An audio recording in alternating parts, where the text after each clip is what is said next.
How to log in to Chase Bank online banking account. So if you want to log in to Chase Bank online banking account, then first of all open up a browser, any browser that you are comfortable with. I'm here with Google Chrome browser, and now on the search bar you have to search for Chase Bank.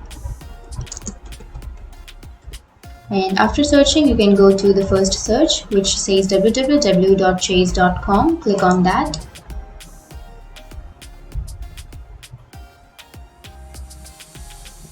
Now if you want to log in, then you can go to the right side of the page and you can click on sign in. Now to sign into your Chase Bank, first you have to enter your username, and after entering your username you have to enter your password.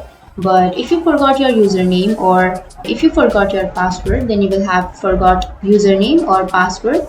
You can simply click on that and then you can reset or recover your username or password.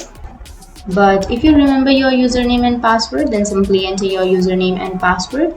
And then if you want to save your login info, then you can click on remember me. But if you don't want to save it, then unclick it.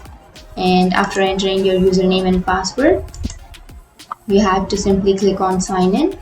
And that's it. That's the way to log into your Chase Bank online account. And if you have any questions, feel free to comment below. Thanks for watching.